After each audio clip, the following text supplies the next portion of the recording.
Hello and welcome back. This is the week 15 lecture. So this will be the final lecture of the semester, and at this point we hopefully are ready to start writing our final papers. So this final lecture is really all about drafting, but we can also talk a little bit about outlining because I don't think we really got to outlining last week. If you remember last week's lecture, we were really just focused on reading and getting started on our research. So I mostly talked about choosing the text that you want to write about. You can choose any text, but like we said, choose wisely.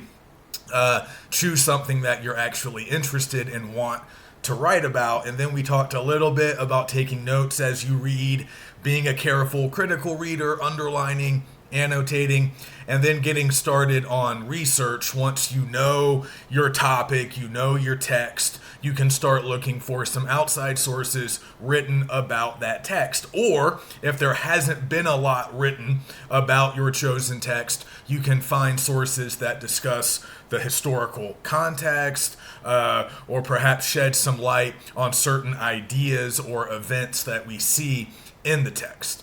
So hopefully you guys have done all of that.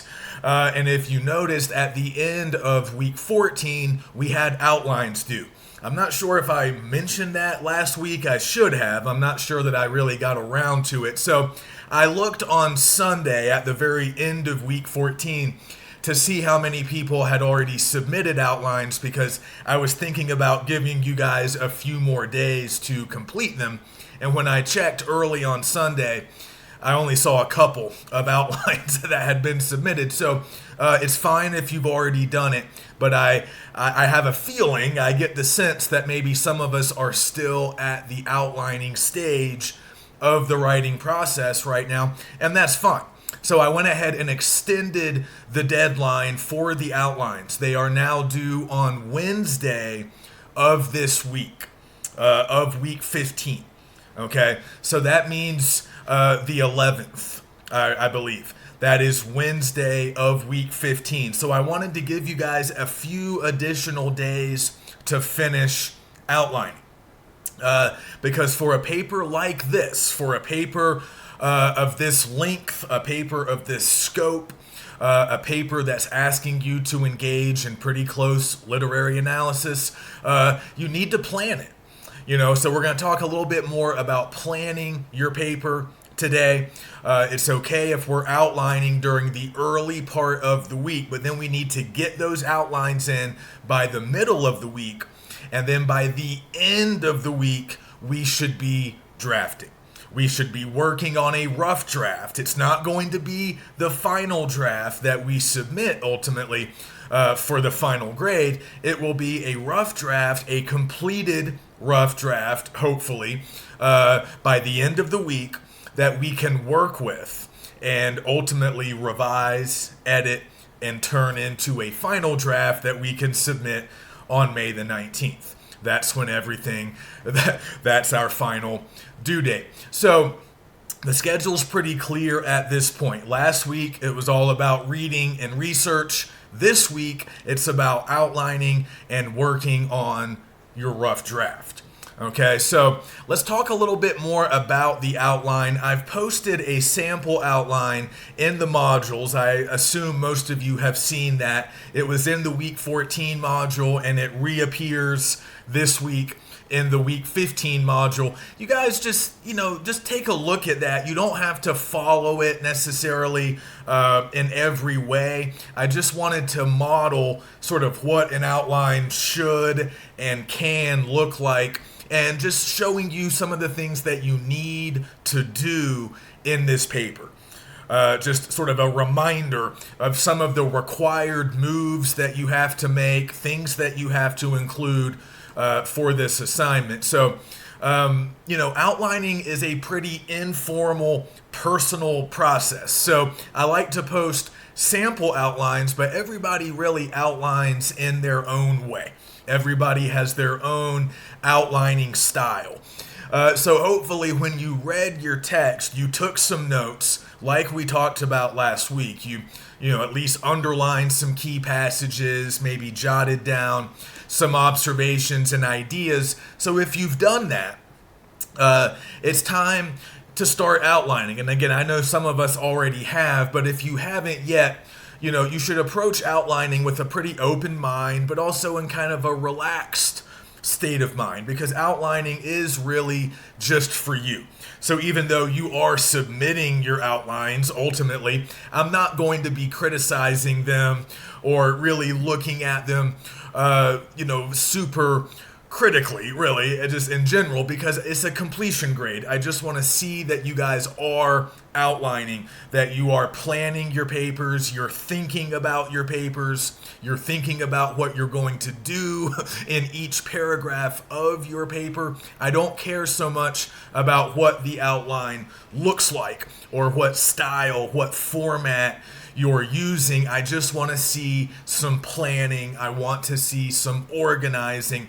And that's really what an outline is all about. So again, if you look at my example, I'm just basically breaking it down paragraph by paragraph. Let's start with the intro paragraph. What do we need to do in the intro paragraph? So it's pretty basic. When you look at it that way, we know that in the intro, we need to introduce our texts.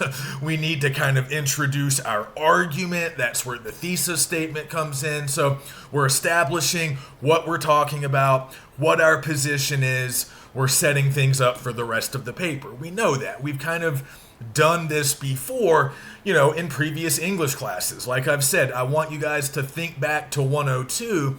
Think back to the research paper that I hope most of us, did in that class. Most of us probably remember doing a big research paper at the end of 102. What we're doing here is not totally different. In fact, it's similar in a lot of ways. This is a research paper as well.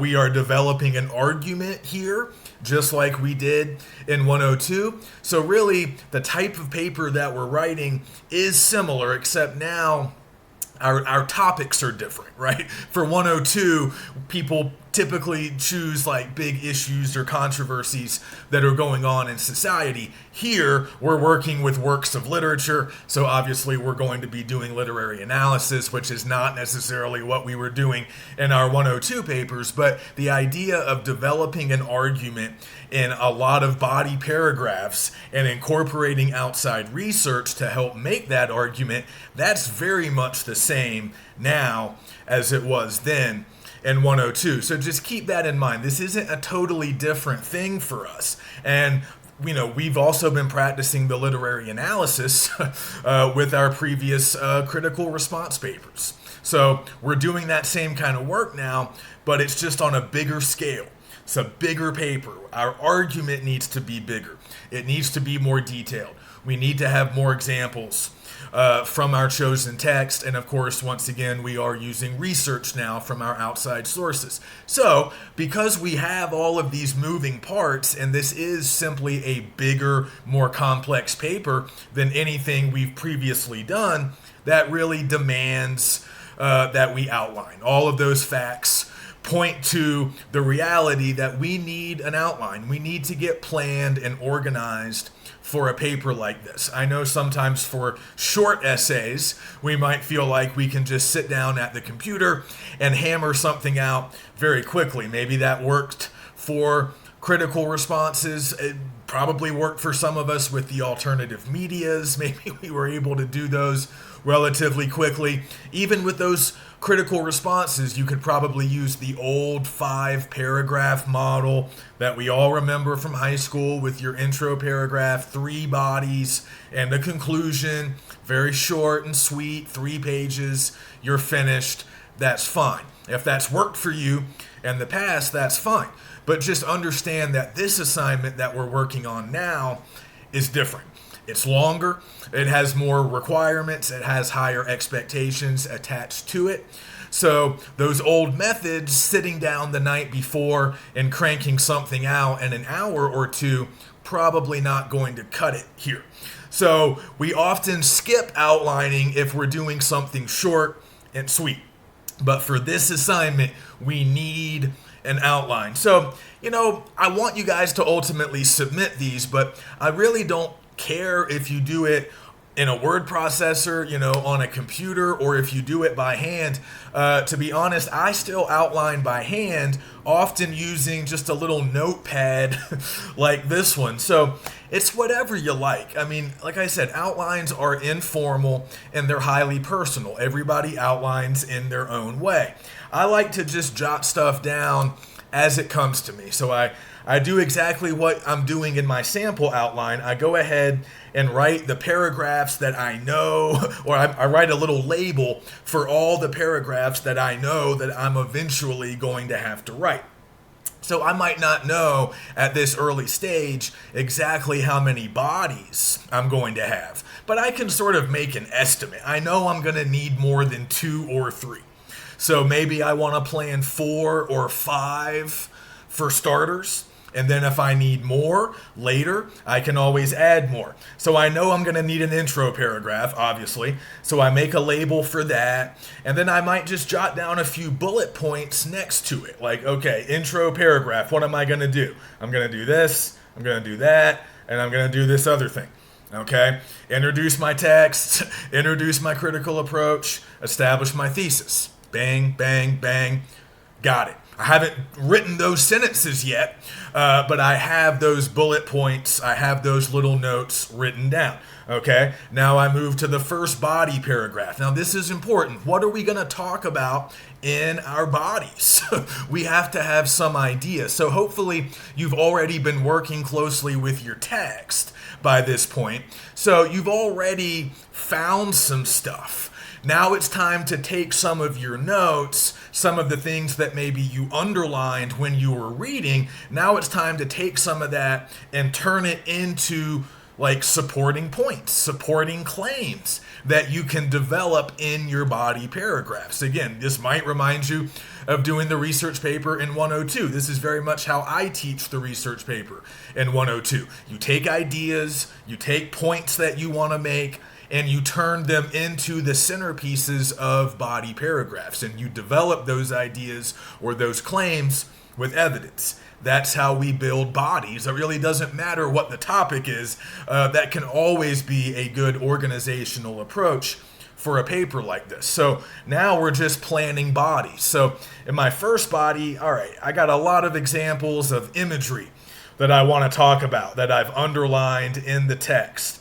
So I don't quite know exactly what I'm going to say yet, but I'll go ahead and say body 1, that's going to be my imagery paragraph. Okay, I'm going to be spending that paragraph talking about some of these various examples of imagery, what they mean, why they matter, how they make us feel as readers, how they affect characters, whatever. Okay, whatever I want to say. And if I'm really being thorough and diligent, it would be a good thing to go back to the text. Maybe I have an example or two in mind that I want to use in this body. And if I can go back and find where that stuff is, again, it's good if you've been underlining, taking notes as you go, and then you can go back and say, all right, I'm going to talk about the example on page 42. And then there's another example on page 77. I'm going to cover both of those, and maybe I'll find another one later. Okay, that's a good way to approach this. And then move on to your second body. Okay, I'm doing it right now. Second body. What do I want to talk about? Well, I'm interested in this one particular character. Okay, he's going to factor in, he does factor into my larger argument. So this is where I really get into the character.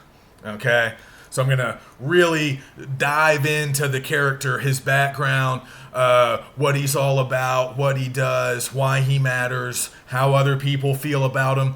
But here, let's think about my critical approach. Perhaps my critical approach on this particular paper is new historicism.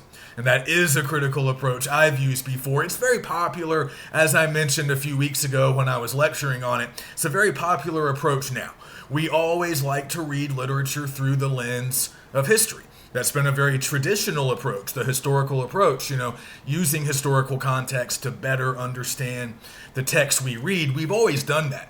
But remember, new historicism is a little bit different. They still do that.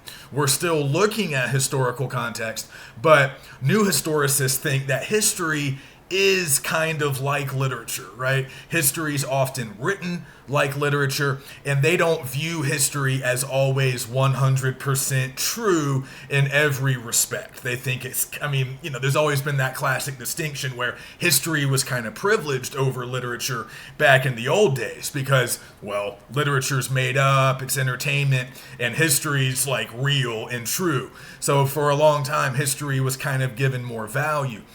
For that reason. But new historicists would say, no, it's all the same. History is kind of like literature. Literature is like history. They have a lot of the same elements. We can find literary elements in history.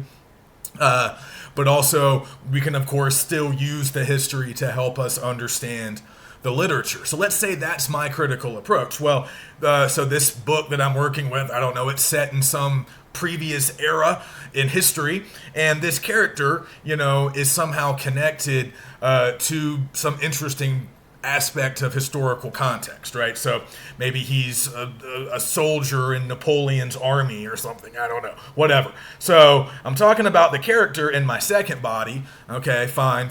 Character. Example. I'm going to pull in this example, that example. Okay, good line from him on page 11. I'm going to use that. Okay, great. Now, move on to my third body. And I'm going to continue to talk about the character here, all right, because I have a lot to say about this guy. But now I'm also going to get into the historical context. I'm going to talk about the Napoleonic Wars or whatever's going on in this book, whatever this guy is getting into. Okay, so we have wars, people are fighting and dying, and a lot of stuff's happening, okay? Big events in Europe, whatever. He's in the middle of all of it. So now, in my third body, I'm continuing to talk about this guy, but now I'm going to start bringing in some of my outside sources, okay? Maybe I have a good source about the Napoleonic Wars, just a historical source, right? Not talking about my book.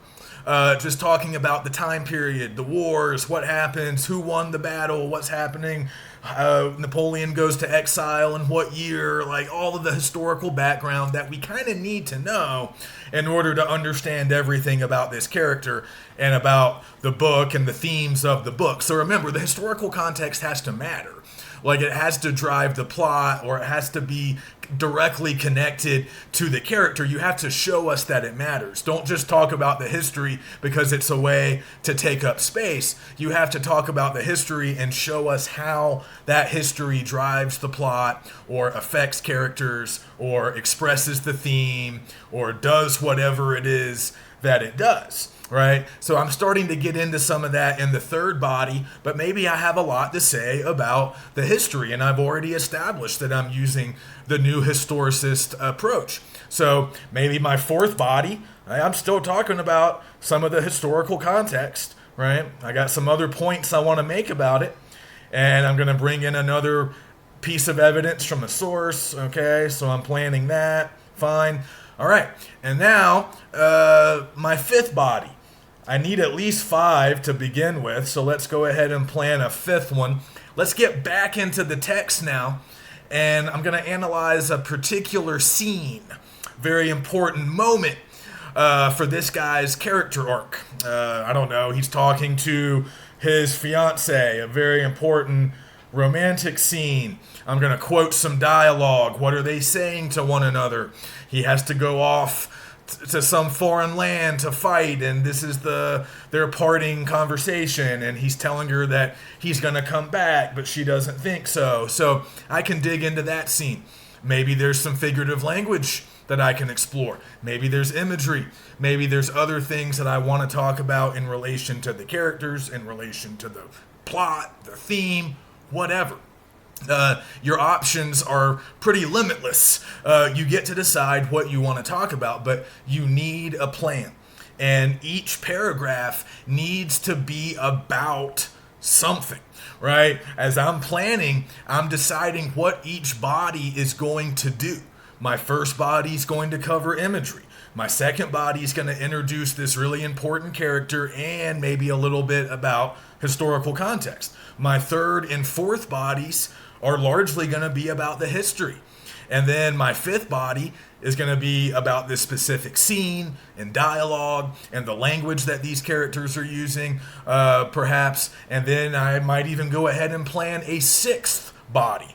What else do I want to talk about? I might have another scene or one final element that I want to talk about, one final literary element. Maybe there's a setting. Maybe there's another character.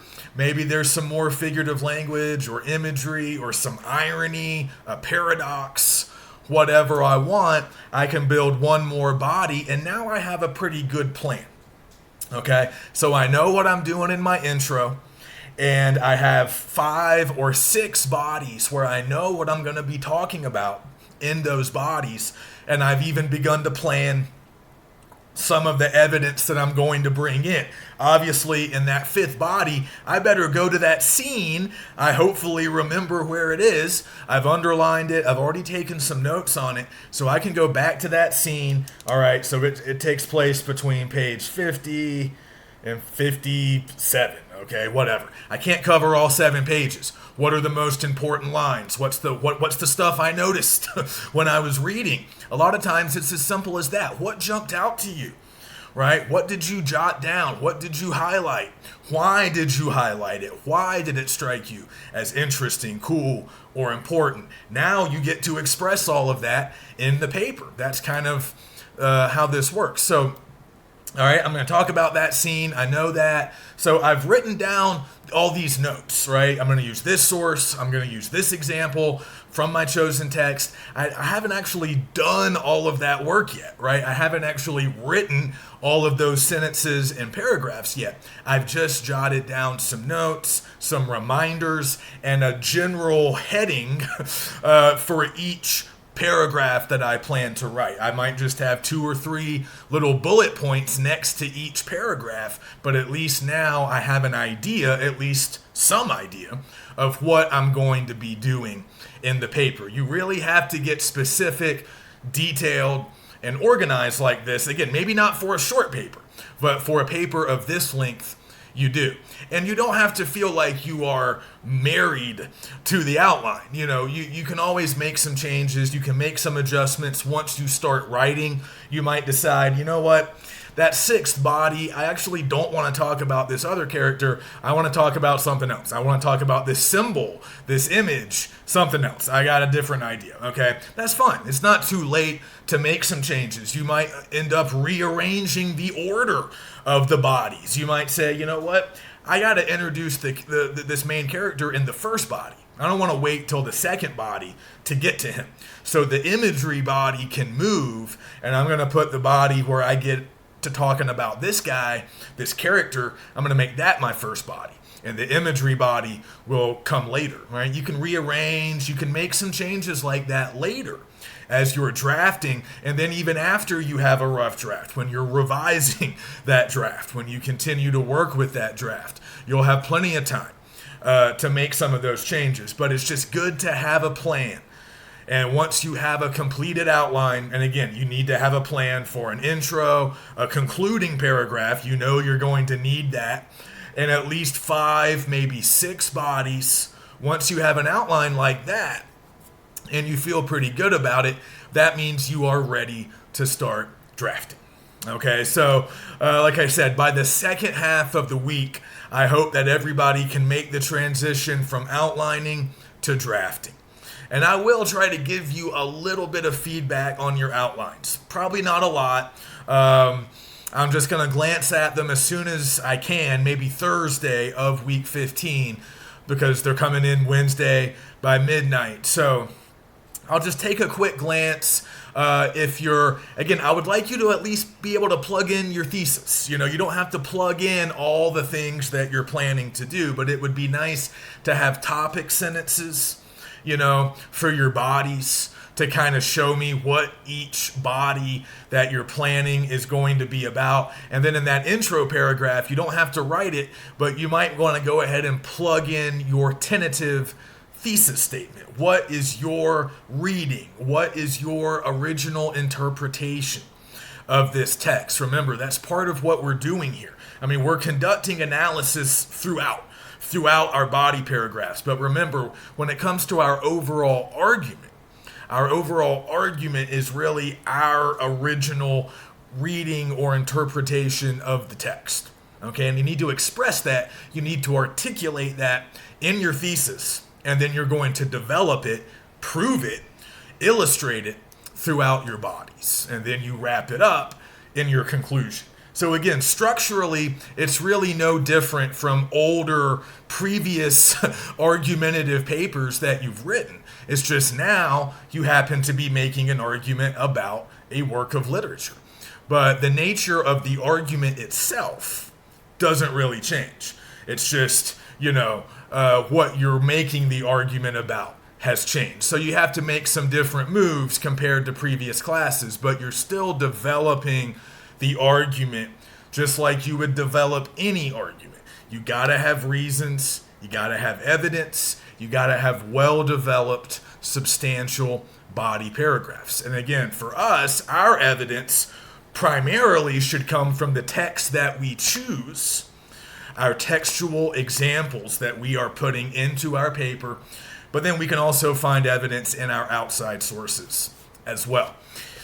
So again, just returning to our schedule, you need to be drafting, I would hope, by like Thursday or Friday of week 15 at the latest. So again, if you're watching this lecture early in the week, try to finish up the outline by Wednesday, and then you can be drafting by the weekend, and you can at least get a rough draft into me by the end of week 15. And yes, a rough draft will be rough around the edges. Of course, it's not going to be polished. It's not going to be finalized. It's not a finished product. So don't worry if there's mistakes in there, sentence level mistakes, grammatical, mechanical stuff. Don't worry too much about that in the rough draft. We need to worry about it more in the final draft. We need to get those kinds of things right, but we'll have more time. Remember, we have some time in between the rough drafts coming in and the final drafts coming in. So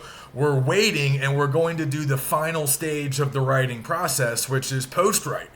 Once the drafts are completed, we can embark on post-writing. That means revising and editing those drafts, turning them into final drafts. So we're going to have some time to do that. All you need to do by the end of this week is complete a draft. Okay, take the plan that's sketched out in your outline, and again, it might be in a very rough, informal fashion like mine, but take this plan and go ahead and execute it in the form of complete sentences and complete paragraphs. Go ahead and build your essay. Try to make it to the length requirement. Okay, get all of your ideas down on paper.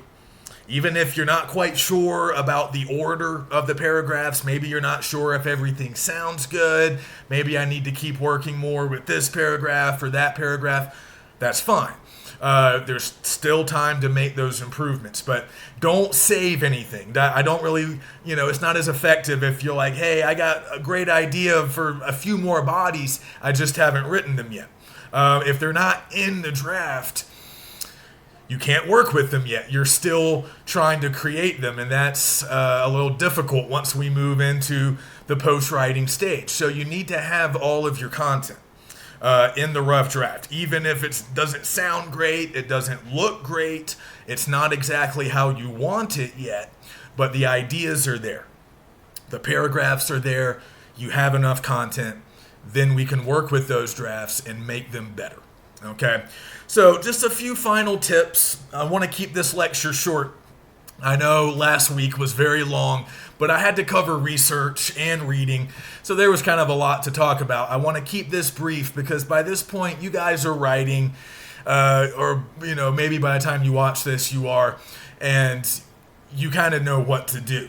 once you're up and running. You've written papers before, but just remember some of the things we've talked about, and just remember all of the resources that I've made available in the modules. Don't forget about that stuff. Don't forget about the notes on critical approaches. You don't have to memorize those, but pick a critical approach that you want to use. We practiced doing this with our last critical response paper. And again, I'll be grading those and giving you feedback on those this week. I'm not sure if I've mentioned that, but I can't give you feedback on the rough drafts, but I will give you feedback on critical response 2, because I want you guys to see if you are conducting the level of analysis that I'm looking for. Because like I've said, that those critical responses are kind of like practice rounds for the final paper. I still want that same kind of literary analysis that we've been looking for on the critical responses, but now it's just going to be longer, more developed, and there'll be more evidence. There'll be research now. But you should take a look at your feedback on both critical responses. You've already gotten the first ones back, and you'll have the second one back by like Thursday or Friday of week 15. So take a look at my comments, take a look at what I'm telling you in my feedback, because I'm telling you what's working and I'm telling you what's not working. And we've already kind of discussed how on critical response 1, a lot of us weren't really digging deep enough. We weren't producing real analysis. We were just kind of summarizing, regurgitating well-established facts about the text, and we can do a little bit of that. It's okay to have a little bit of plot summary. It's okay to repeat a few well-known facts, but they need to be the foundation for your own stuff, right? The little bit of summary that you do, the kind of rehearsing of some of the well-known things about a text, that has its place if it's going to serve as a building block for original analysis. So we got to strive for originality here. Your own reading, your own angle, your own perspective. It might be somewhat similar to what other people have said, especially if you're working with a text that's been written about a lot. But the key with literary analysis is to find something new. I wanted to sort of use this particular phrase. I don't think I've said much before, but it's the way I want you to think about what you're doing here with this paper. As you're generating ideas, again, as you're outlining, you really need to be thinking about your argument. And you need to plug that thesis in, so by the time you're drafting, you know what your argument is, you know what you're trying to prove to us or illustrate to us about this text. And I want you to think about that whole thing as a process of discovery, okay? We are trying to discover new things, or we're at least providing new perspectives, new angles on things that maybe have been discussed before, but we have some new ideas. We have a new reading or a new interpretation that we want to bring to the table. That's what literary analysis demands from its practitioners. You can't just repeat what other people have said. You can't just summarize the main things that happen and then just make some factual statements about what it all means. That's been done. That's already out there. It's not wrong, it's not bad, but it's not literary analysis. With analysis, you do have to take some chances. You are expressing opinions. Not everybody will necessarily agree with them. But again, much like that research paper in 102, your opinions, your views or positions, they're all supported by evidence. You're not just coming up with this stuff off the top of your head. So, you have evidence to substantiate and at least partially prove some of your claims and ideas. That doesn't mean that everybody will agree, but it means that you have to ground your argument in the text, right? Even if you're not necessarily using the formalist approach, you have to have evidence from the text, and then you can also use evidence, like we've said, from your outside sources. But you got to bring something new to the table. And I'm not sure if we've always been doing that with the critical responses, but we definitely need to do it now. And again, use the resources, use all of those strategies for analysis, those questions you can ask yourself, those things that you can look at. Again, we are exploring. It's a process of discovery. We're trying to find stuff, maybe stuff that's been overlooked. Or maybe we're returning to familiar characters, familiar themes, familiar scenes, but we're going to read them, interpret them in a slightly different way. We have a slightly different angle or perspective that we want to offer on these things. So again, it just depends on the text that you choose and what you're interested in. If you're working with a text that is pretty well known, it's been written about, it's been studied, that's fine. And a lot of stuff that you might be interested in, perhaps maybe it has already been written about, but you can find a new angle on that stuff, right? So maybe a lot of people understand this particular character in this way, but you have a different read on the character, and you want to argue that the character is actually this other way and has this other significance. So you can do that. Now, if you're working with a text that really hasn't been written about a whole lot, maybe it's a more contemporary text, it just hasn't been out for very long, people haven't had a chance to really write about it or study it very much, then you have more options. You have a wider field of opportunity. You can find any feature, any element, any aspect of the text that seems important, but it's up to you. You have to make these choices, but you have to find stuff that's cool, interesting, and important to you. So there's just lots of ways to go about it. This isn't math. There's not one right formula. That's not how English is. I know that can be frustrating sometimes. It is more open-ended. But again, you have to focus on originality. If you can keep reminding yourself that you have to say something original, then you'll eventually find it. I don't know exactly what it'll be, but you'll find something. It might be an overlooked detail, something that a lot of people just don't really notice or talk about. Or it might be something that has been noticed and talked about, but like I said, you want to bring a new perspective on it. Or you might be exploring a text that just really hasn't been written about all that much, so you want to call attention to the most important aspects of it, and you want to maybe make a case why it's good, important, valuable. We can always do that, right? If we're thinking especially about a reader response approach, right? You need to think about the effects on readers. What does this text do for readers? If you're going to take a feminist approach, again, that's going to influence your argument, right? Depending on what critical approach you choose, that's going to help to shape the argument or the interpretation that you want to make. So I was mentioning new historicism before in my sample paper, right?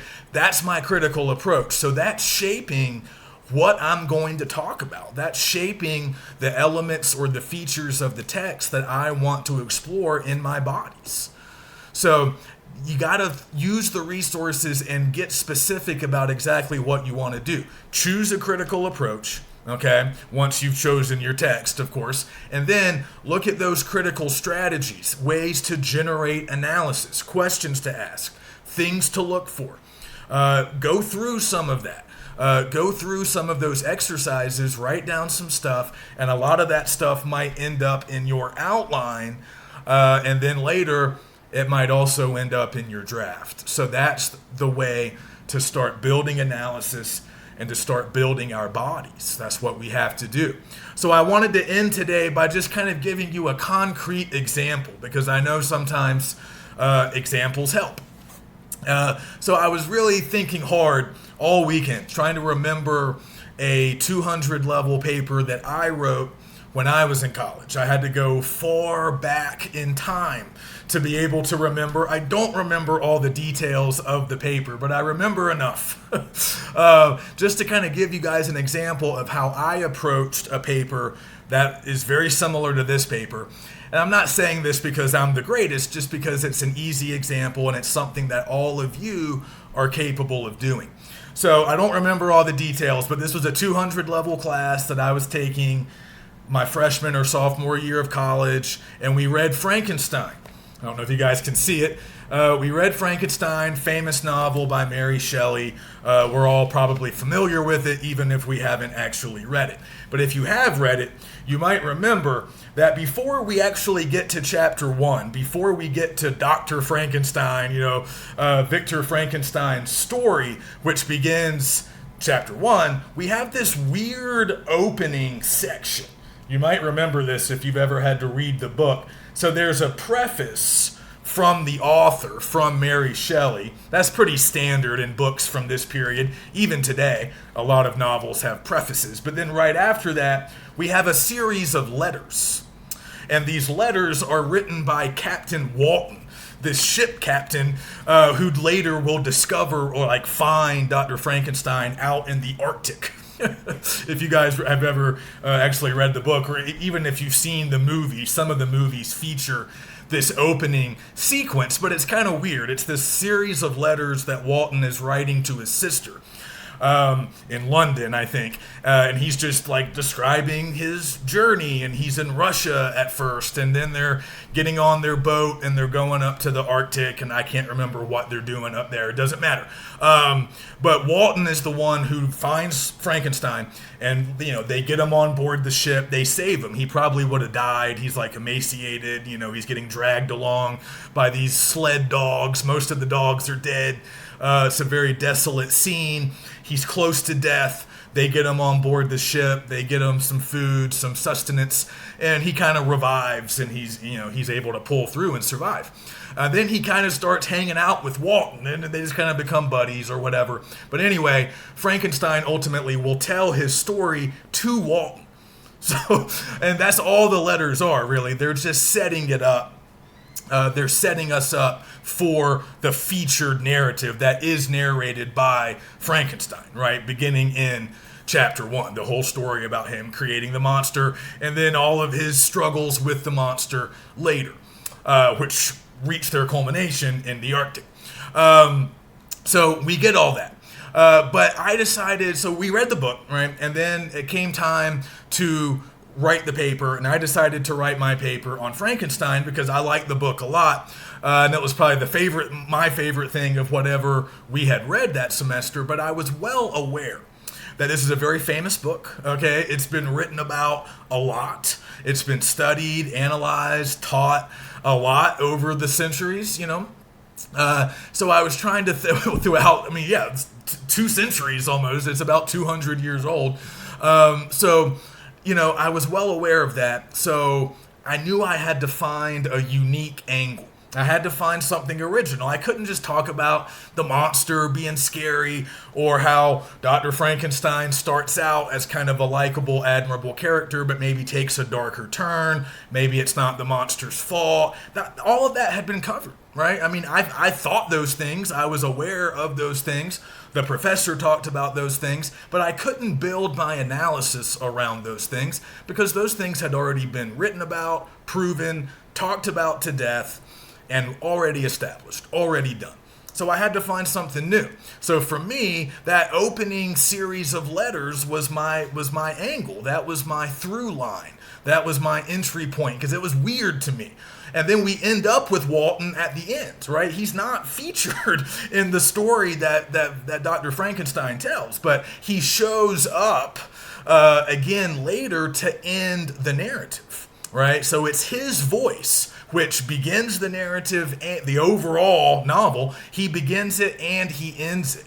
So this is what's called a frame. A lot of narratives in older novels would have been presented by a shorter frame narrative that would come at the beginning, often featuring characters who were not a part of the larger story, but they come on scene just to set the stage and get the audience ready for the main course, the main narrative, which comes and consumes most of our reading time. So this is pretty familiar in books from the 19th century.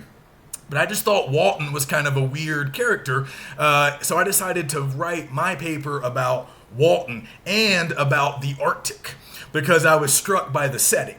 And if you've ever seen a Frankenstein movie adaptation, this is a pretty compelling scene when they do the Arctic stuff and they're on the sleds and there's all the ice and everything. So I was interested in the Arctic and I was interested in Walton. So those were my angles. I wasn't going to get into the main stuff that had been talked about to death for hundreds of years. Instead, I found what kind of interested me, and it was this weird part that most people didn't really talk about a whole lot. I wasn't the first person to ever write about Captain Walton, but he's obviously not the featured attraction here. So he does get overlooked often by readers. They're just more focused on the story that Frankenstein tells. But again, Frankenstein's telling the story to Walton. And Walton's supposed to be like delivering the whole thing to his sister. So it's this really weird setup that just gave me a lot of opportunity for analysis. But I also did some historical research because I was interested in Arctic expeditions. I had just watched some movie or something about it, but I was just struck at the imagery that Shelley's using in those scenes, the way the Arctic is presented with the ice and the kind of scary, aspects of the setting. So I researched some real-life Arctic expeditions that were going on in kind of roughly the same time period as when she wrote this novel. So kind of like late 1700s, early 1800s. And there were several real expeditions because the Arctic was not totally explored and known back then. So they were still trying to learn more about the geography and stuff up there. And it was very treacherous. If you weren't careful, you might get stuck in the ice and not be able to get out and maybe run out of food and water. So I read some stuff about real Arctic expeditions. I did some analysis of those letters, and I really focused on Walton and certain things that he does, because again, he's kind of important. He's the first voice that we hear, and one thing I noticed and spent multiple body paragraphs writing about was the fact that he's the one who first introduces us to the character of Frankenstein. And it's very interesting how he does that. So when he first again, I know y'all don't really care about the paper, but this is just an example of the kind of work that we're doing. So I noticed that when he first describes Frankenstein, that he's emaciated, he's near death, he looks really bad, he's sick. But then he kind of revives and kind of comes back to himself a little bit. He's able to talk and sort of walk around the deck of the ship. But the captain notices that he's kind of a broken guy. Like, he's been through a lot. He's obviously had a lot of hardships. But he can tell, and he even says this in one of the letters to his sister. He says, if it hadn't been for all of these bad things, I'm paraphrasing here, if it hadn't been for all of these bad things that happened to him, he'd be a good guy. Like, I'd like to be friends with this guy. He seems really smart. He's traveled. He seems like an interesting guy. I'd like to hang out with him, but he's obviously been through some kind of trauma. And at this point, Walton doesn't know what it is yet. But he's like, yeah, I'd like to be friends with this guy if it hadn't been for whatever bad stuff happened to him. And I argued that that's a really important thing that Walton does. He presents the character, or the main character, the protagonist, right? He presents him, well, some people would say the monster is the protagonist, but he presents the doctor in a particular way, right? As a pretty likable, like, cool guy that, we would like if it hadn't been for all this bad stuff. And of course, we haven't heard about the bad stuff yet. But that's important, right? That's important to the way that the audience perceives the protagonist, because we start out kind of liking him and having sympathy for him. And then as the narrative progresses, we might stick with that and say, yeah, he makes some mistakes, but we think, deep down he's a good guy. Or we might turn on him. Eventually, we might change our minds and say, no, he's actually not a good guy. It depends on the reader. It depends on the interpretation. But that's how I found my way in, right? The Arctic and Captain Walton. And I built my whole argument around that. And I really didn't look that much at the other chapters of the book. I did jump to the end, right? So we get Walton in the beginning, and then we get him at the very end. So I basically just worked with those two sections. And then I did my research. I got my historical info about these real-life Arctic expeditions, and I was able to make the case that Shelley was obviously aware of some of that stuff. She had probably read about some of that stuff in newspapers. They were often covered in the newspapers of the day. So she was aware, and she was using some imagery, some very specific language that was kind of directly pulled from some of those real-life accounts of those expeditions. So I even read a little bit, not a lot, just a little bit of some real stuff, like nonfiction. But again, new historicists, like professionals, would have a lot of fun with that, because they would say, yeah, if we actually look closely at some of these expedition narratives that are supposed to be historical, nonfiction, we'll find that they function a lot like literature. You guys don't have to quite go all the way on that new historicist journey, but you could certainly do a lot with historical context just to help us better understand the actual literary text.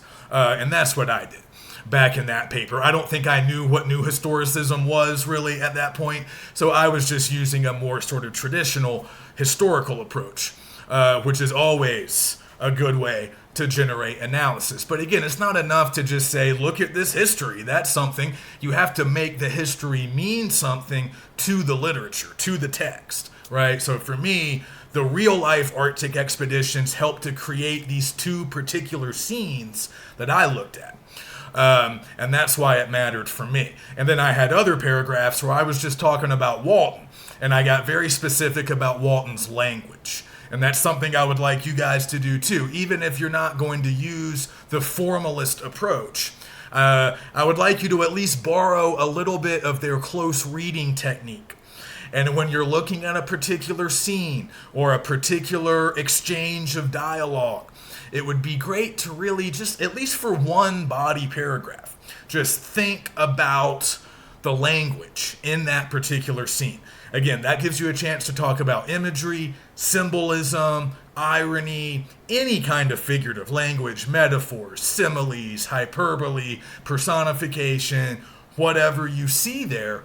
And it's just good to spend at least a little bit of time doing that. Like I had a whole body paragraph just about the way Walton describes Frankenstein. It was really just like a couple of lines, but I talked about the adjectives that he uses, and I talked about the phrase that he uses, because it's a very emotional, I can't remember quite what it is. I could probably find it, but he says if it hadn't been for his hardships, he would be a brother of my heart or a brother of my blood or something, some like really powerful phrase. So I looked at that. I spent some time analyzing that because it means something, right? It means something to the readers. It helps shape our perception of both of these characters, Frankenstein and Walton. And it helps set the stage for everything else that comes with Frankenstein. So I figured out a way to say something that was a little bit original. I was, again, not the first person to talk about Walton and the Arctic, but I made some points of my own, some observations of my own. And I kind of claimed that in some ways Walton is like maybe deceiving us a little bit or setting us up to think one thing and then kind of, ultimately have the rug pulled out, which is kind of irony. The idea that the expected outcome is the opposite of the actual outcome. So Walton helps us expect certain things from Frankenstein, and then he may or may not satisfy those expectations, and that's going to have an interesting impact. Whether he does or not, it's going to have an interesting impact on readers. So I brought in some reader response. I was obviously using the historical approach, and I did a little bit of close reading, just like the formalists would have liked. I didn't stick with the formalist approach the whole way, obviously, because I was using historical context, but for at least one body paragraph, I did close read one particular little small piece of text. So I recommend spending a little bit of time doing that and even planning that in your outline. Maybe that's the fifth body, right? I'm going to jump into this scene, these lines of dialogue, and I'm going to talk about language. Okay, you don't have to do it a ton, but do it a little bit at least, because that's, again, a really big part of literary analysis. So just remember to find good examples from your text that shows me a high level of engagement with your text. That's what we want. Have 2 or 3 outside sources that will help you, If they're about your text, that's fine. If they're not about your text, that's also fine, and maybe that's even a little bit better because now you don't have to worry about just repeating whatever it is they say.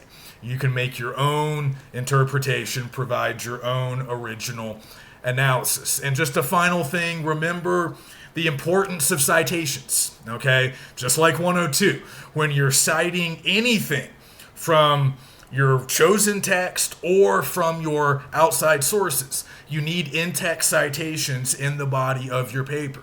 So if I'm quoting Frankenstein, right, I have to have a citation for that. And if I'm bringing in some evidence from one of my outside sources, I need to have an in-text citation for that as well. Whether it's a direct quote, whether I'm paraphrasing something that the author of the source said, maybe I'm briefly summarizing it, it doesn't matter. Remember, with a direct quote, you're taking their words, right? So you have to put their words in quote marks and provide the in-text citation. But if I'm paraphrasing my source, I'm using my own words, but it's still the source's idea. So I'm not quoting anything, but I still have to provide the in-text citation because the ideas come from that source, not from me. Okay? Now, if we're just providing some general plot summary from our chosen text, it's a little less essential that you cite that because often that's just common knowledge for anybody who reads the text. But be very, very careful with your outside sources. Those scholarly articles, those book reviews that I talked about last week that we're using as sources, be very careful with those. Okay? You don't want any unintentional plagiarism to crop up here. So make sure if you're quoting, paraphrasing, or summarizing your outside sources, make sure to provide the in-text citation. Usually you'll just have the last name of the author and the page number. Okay, if you don't have an author, you can use an abbreviated version of the source's title. And if you don't have page numbers, you don't have to worry about page numbers. But just remember our MLA citation rules, and if you have any questions, let me know. And also, of course, we will need a works cited page at the end. That will be a page all by itself. The works cited page should be the final page of your document. So this is a 5 to 8 page paper. So if you just barely meet the minimum length requirement, you'll have 5 pages of original content, right? That's the actual essay. And then page 6 will be the works cited page. And your chosen text, so for me, Frankenstein, your chosen text should be on there, whatever version you used. Okay, that should be on the works cited page along with your outside sources. And you can have 2 or 3 outside sources. I really don't want more than 3, and I don't want less than 2. So the works cited page won't be super long, but you'll have a total of 3 or 4 entries between your chosen text and your outside sources. So just spend a little bit of time, on revising and editing. Like I said, once you have a finished draft, just take a little bit of time, read through the drafts. You guys should have done some revision and editing before. I don't feel like we should get into it now because the lecture's already too long, but just remember, when the rough draft is done, you are not necessarily done. There's still some improvements to make to individual sentences, to individual paragraphs. Double check your citations. Make sure everything looks good. Make sure your formatting's correct. Again, we're not submitting rough drafts. We're submitting final drafts. So take the time between rough drafts being due and then the 19th when final drafts are due. Take some time, even if it's just an hour, to revise and edit. Revising just means look at your sentences, look at your paragraphs, and make sure everything is clear, mostly mistake-free, smooth, direct, makes sense. You're really concerned about style, but also make sure your content is in good shape. Are you developing your argument? Do you have enough body paragraphs? Are you making enough claims? Do you have enough evidence? And then editing is just finding and eliminating mistakes. So give yourself a little bit of time for editing as well. And the bad news is I won't be able to offer feedback on your rough drafts. at least not class-wide, okay? I just have too much other stuff, and sadly, the reality is I have to sort of give priority to my 101s and 102s. I have to look at their rough drafts because they're worse writers than you guys are. They need more help. The idea is by this level, you've already been through that, and I can leave you to your own devices a little bit more. However, I like to be available to help. So if you want feedback on your rough draft, you can send the rough draft to me in an email. Okay, but when you submit the rough draft to Canvas, do not expect feedback there. That's just like the outline is going to be a completion grade. I might try to give you a little bit of guidance on the outline if it looks like you're going down the wrong path. But on the rough drafts, I can't offer feedback on every single one.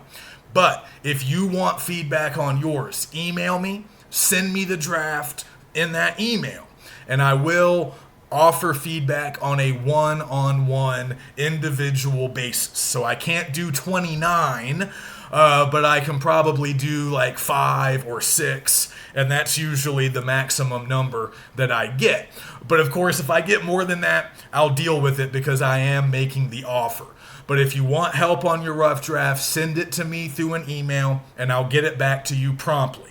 Okay, but in Canvas, I'm just looking to see that you have a completed draft, and it looks like you put at least some thought and effort into it.